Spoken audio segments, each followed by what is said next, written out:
Welcome to the Deep Dive. Today, we're looking into a really profoundly disturbing case. It's one that remains unresolved, and honestly, it continues to haunt a family and really challenge the official story. We're talking about the death of Private First Class LaVena Johnson. She was a young soldier. Her life ended in Iraq. Officially, it was ruled a suicide. But there's just a wealth of evidence suggesting something much, much darker. This is really a story about her family's fight, just this tireless fight for truth against immense institutional resistance. It's a story that I think will leave you questioning pretty much everything. It's a really stark case, yeah. It shows how institutional power, can sometimes obscure the truth.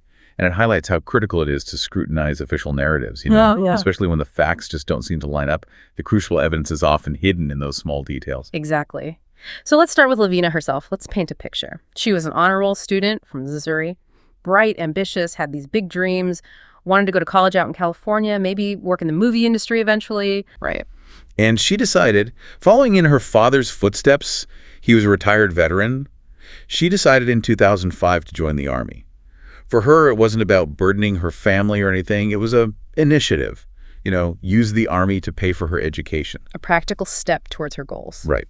So fast forward, still 2005, LaVena's a private first class, pretty junior enlisted soldier. She's stationed in Iraq. She'd only been deployed for about, 7 or 8 weeks, working in a communications building. Which meant she had access to phones, could keep in touch. Yeah, pretty regular access. She'd call home, write letters often. And her family always said she sounded so positive, upbeat, always trying to see the bright side. They never got any inkling that something was seriously wrong. But despite that positive front, she did mention a few things, some maybe early warning signs in her letters. She wrote about a lack of respect from some other soldiers. Oh, like what? Well, she said they'd call her and other women female warriors, or just females, things like that. And then there's this really derogatory term, Sol. S-O-L. Sol. What does that mean? Disturbingly, it stood for half a soldier. Wow. Okay. So definitely some underlying issues there. Points to a problem, yeah. How she was maybe perceived or treated in her unit.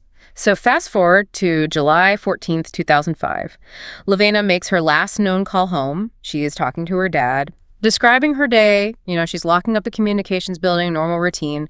But this night, apparently the soldiers inside weren't listening to her, just ignoring her, refusing to leave even when she said it was closing time. Right. She was trying to do her job. Exactly. And it got to the point where a general actually had to step in, had to intervene to get them to finally leave the building. Okay, so the general steps in. But here's the thing. The general's reaction, it wasn't what you'd expect. Instead of, reprimanding the soldiers who were ignoring a private doing her duty. He should have backed her up. Right. Instead, he gets upset with LaVena, tells her she was too soft-spoken, not stern enough, said she needed to be more aggressive because, and this is a quote, nobody was going to listen to her if she spoke that way. That's completely inappropriate, especially coming from a general to a private. Her father, being a veteran himself, he knew that instantly. That's just not how it works. Yeah. Not how it should work. No. And his concern, it was immediate. He advised her, get a battle buddy. Yeah. Someone to always be with you, watch your back. Like a shadow. Makes sense. But LaVena, she was reluctant. Really? Why? She told her dad she didn't feel comfortable asking, didn't want to, quote, ruffle anyone's feathers or bring more attention to myself. Didn't want to seem like she needed help. She kind of wanted to handle it on her own, try to get them to listen. Wanted to prove herself, maybe? Maybe. Her dad, despite his worries, he sort of agreed to give her a little time, said if she didn't get one soon, he'd step in. But looking back, was there maybe something else going on, a deeper reason she didn't want that attention? Tragically, yes. It came out much later. Something her family had no idea about at the time.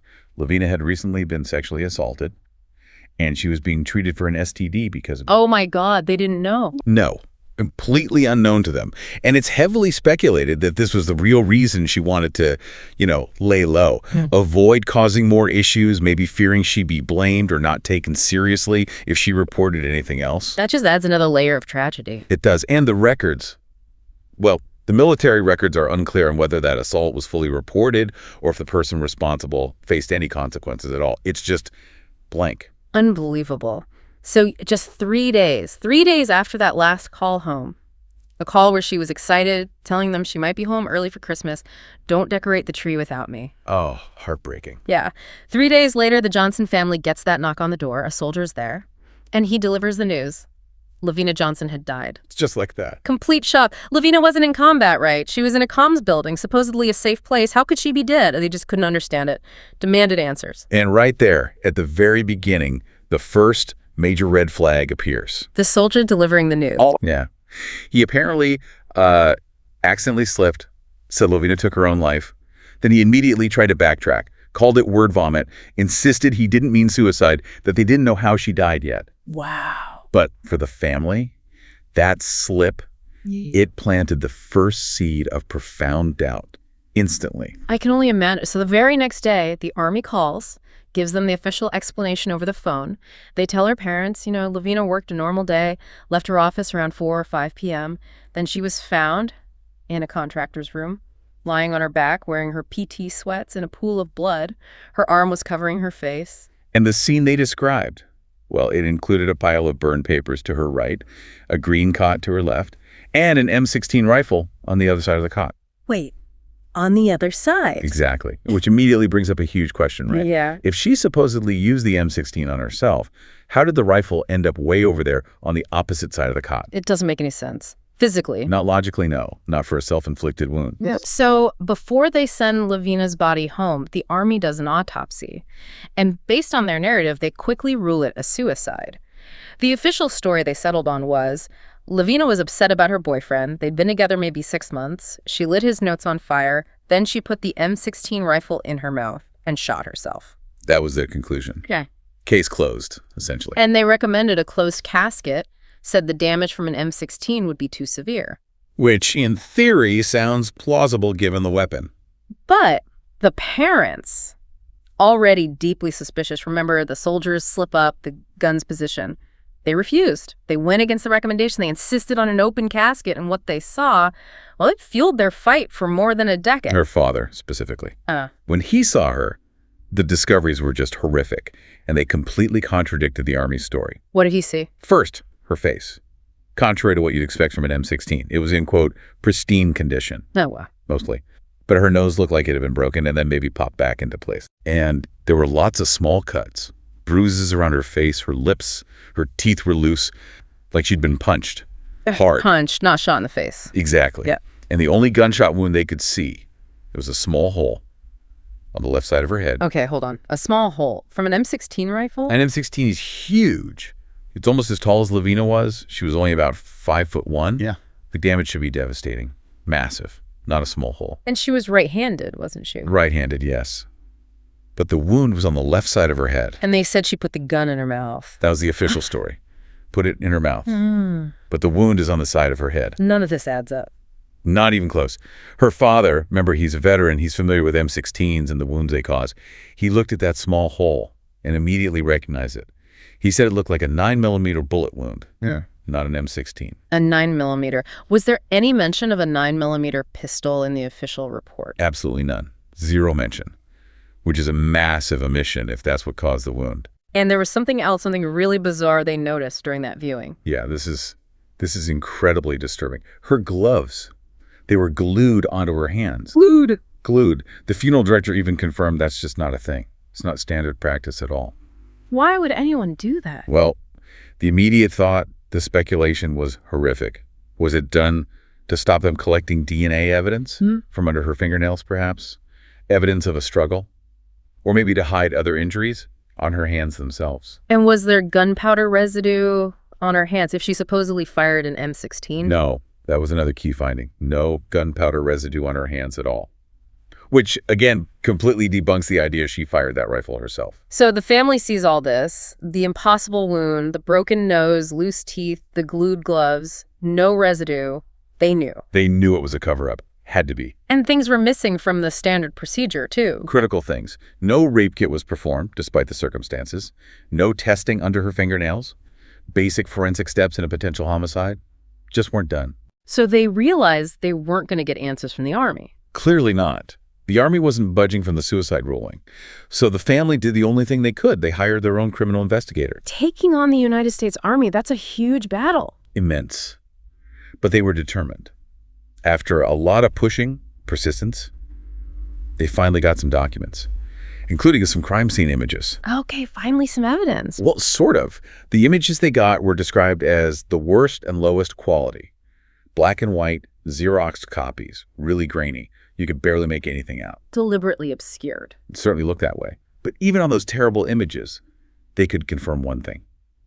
The M16 rifle. It was positioned far away from LaVena's body, just like the initial description, solidifying their doubts. And did those documents reveal anything else, anything the Army hadn't told them? Oh, yes. Critically. Buried in those documents were witness reports confirming that LaVena had been raped and that she was being treated for an STD. So the Army knew. The reports were in the file. They had the information, but they hadn't told the family. These were details the family was hearing for the very first time, reading them in these grainy documents. And still, the Army maintained it was suicide. Still maintained suicide. Dismissed all this contradictory evidence. It's just baffling. But then the family found something unexpected in that pile of papers. Yeah, this is where it gets really interesting. Tucked away in there, almost hidden, was a random Xerox copy of a CD-ROM disc label. Just a picture of a CD. Just a copy of the label. And the family, they felt strongly. This wasn't an accident. They believed it was a clue. Deliberately left by someone inside the system, someone who knew there was more. A hint that the real evidence was on this disc. A whistleblower, maybe? Sending a message? Possibly. So finding this copy sparks a whole new battle, getting the actual CD-ROM. How long did that take? 2 years. Yeah. A 2-year fight. The Army refused initially. They cited privacy concerns. Said there were other names on the CD, they couldn't release it. But her father argued. He argued, quite powerfully, if those names are connected to my daughter's death, I have a right to know. I have a right to that information. What did the Army say? Their response was shocking. They basically dared him, told him to get a lawyer and come after us. Unbelievable arrogance. Truly. So the family, they didn't back down. They eventually got help from Congressman Lacy Clay. And finally, 2 long years later, they got the CD-ROM. That delay itself speaks volumes, doesn't it? Absolutely. It screams suppression. Trying to wait them out, maybe. So they finally have the CD. What was on it? It was everything the paper copies weren't.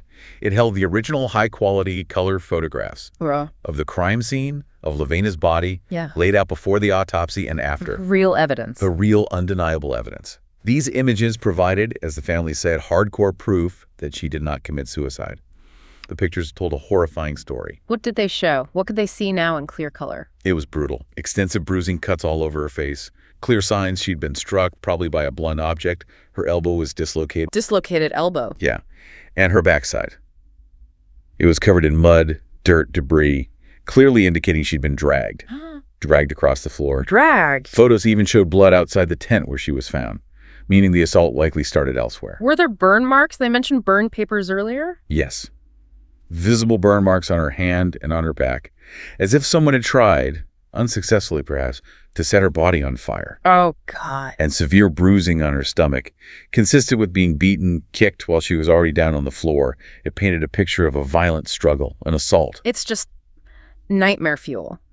And connecting back to the earlier revelation about the sexual assault, did the CD photos show anything related to that? They did.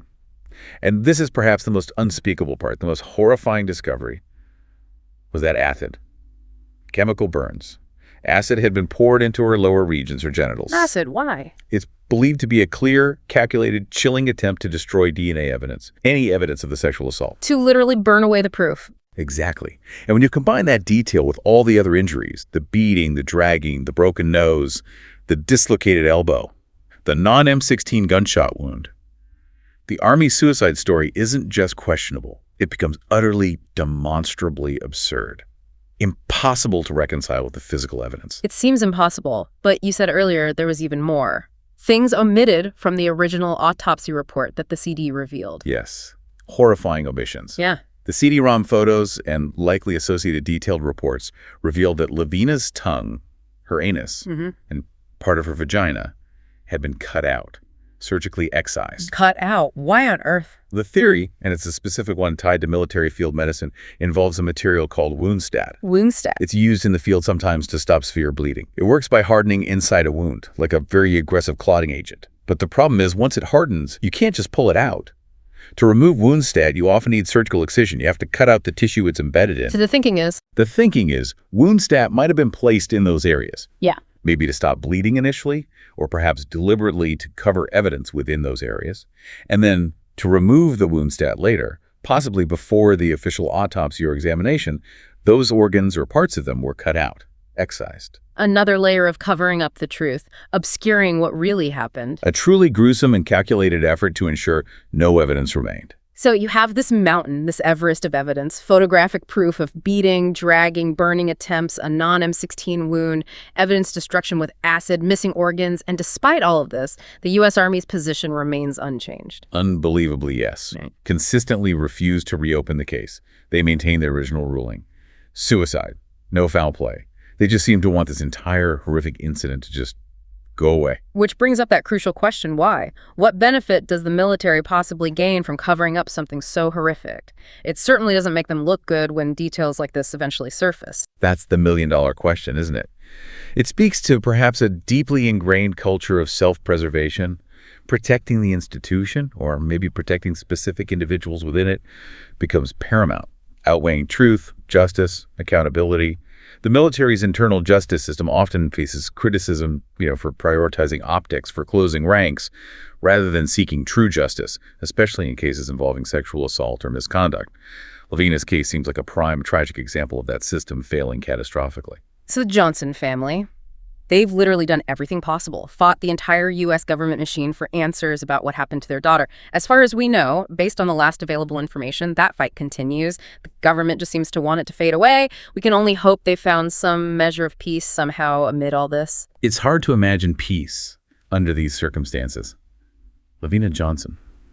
She was just a young woman, wanted to follow her dreams, chose to serve her country, and she was met with just unimaginable horrors, followed by a calculated, persistent cover-up that, as you said, continues to this day. It's a profound betrayal. This deep dive, this whole story, it's a stark reminder, isn't it, that sometimes the hardest truths, the ugliest truths, are the ones buried deepest by powerful institutions.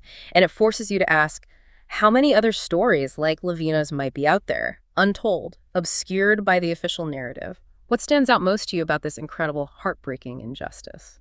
The sheer determination of the family against such odds, and the chilling, calculated nature of the cover-up revealed by that CD. Thank you for joining us on this difficult but really vital deep dive today. We hope you gained some valuable insights, however disturbing they might be. Be sure to explore more of our deep dives wherever you get your podcasts.